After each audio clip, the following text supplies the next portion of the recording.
Hello, and welcome to another episode of Elite Dangerous, Wings of Ineptitude, a series in which yours truly and friends attempt to gain access to Earth, while trying not to suck terribly in the process. This episode, I'm afraid, is a little bit shorter than the previous one, for reasons that will become clear later on. So, what is there new to tell you? Well, as it turns out, quite a bit. For starters, our wing has expanded. Cold Curse, who was featured in my Grumpy Gamers Plays Guns of Icarus video, was so impressed with my first Elite video that he went out and bought the game, and has joined us in our endeavours. In addition, we've picked up another player. Farley, who has only recently bought Elite Dangerous, has joined the wing and has been flying with us since just after the previous video was released. Now, I can't say for sure that it will be the same 4 players featured in each video, or that we will always have a full wing of players, as each of us has a real life to lead, and that takes priority before anything else. So who knows what the future may hold. I can of course guarantee that there will be at least one constant player appearing in each video. Me, obviously. Of course, more players into our merry band means more opportunities for ineptitude to come forth, and this could not have been emphasised more clearly than the 2 incidents that occurred over the past week. At the time of the first instance, all of us had gone to rid another resource extraction site of pirates, so that Cold Curse could build up some credits and buy a better ship up from the basic Sidewinder that he had at the time. Things were going quite well, and we'd each built up over 100,000 credits by the time the incident occurred. Bear in mind, for those that either don't play it or have never joined a wing, that when a ship with a bounty is destroyed in Elite Dangerous, every pilot in the wing who contributed to its demise gets an equal share. This means that if a pirate with 20,000 credit bounty is killed, with all 4 players of the wing taking part, then each player will receive 5,000 credits. So with that in mind, we were doing pretty well as far as profit was concerned. Anyway, we had just spotted a nice juicy target, Python I think it was, with an 85,000 credit bounty. I brought my ship about to attack, but was still about 5 kilometers away from the target. Eager to jump into the fray, I engaged the engine boost. And that's when my ship's exterior lighting revealed the otherwise invisible asteroid that I was hurtling towards at a high rate of speed.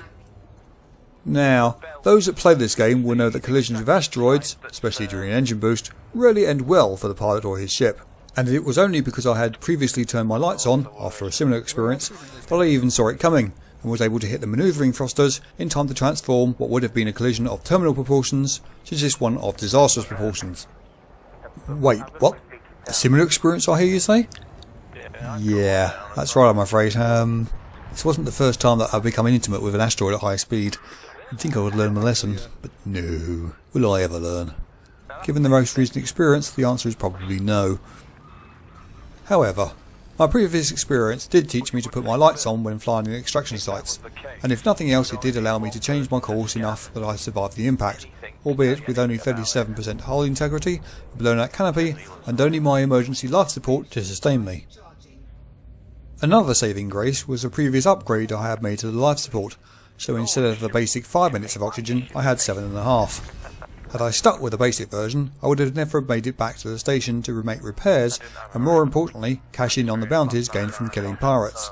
So believe me when I say that it is always a good idea to upgrade your life support, if only a little, because you never know when it may make the difference between having to splash out on a costly ship replacement, not to mention lost bounties and cargo, and not having to. Unfortunately, I can show you none of this, as I was not recording at the time. The reason for this is quite simple. While I knew that Captain Zork and Cold Curse would have no problems with being part of a video, I could not say the same for Farley at the time, so I felt it only fair to let him know before I did my first recording.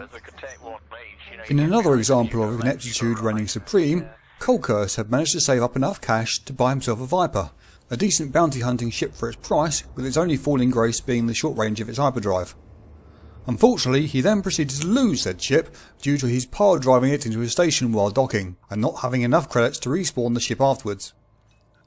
Unfortunately, I can't show you this either, as I wasn't online at the time. Yeah, I know, excuses. The video clips that I can show, however, are of our wing, and later just myself, while we did some initial extraction site clearing, and then some trading runs in Type 6 transporters, making roughly 160,000 credits per round trip.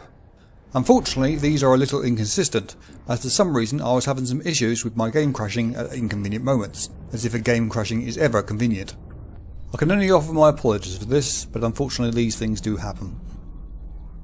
Also, During the recording of the later clips, a notice popped up announcing that the servers were about to go offline, ready for updating to version 1.3.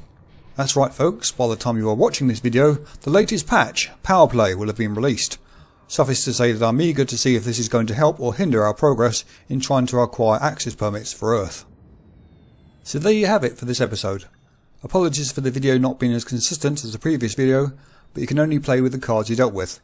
I'll finish off with a PowerPlay trailer, as well as an edited quote from Ace Rimmer from Red Dwarf, in reference to my apparent inability to say Imperial Clipper in the last episode. So until next time, smoke me a clipper, and I'll be back for breakfast. Take care.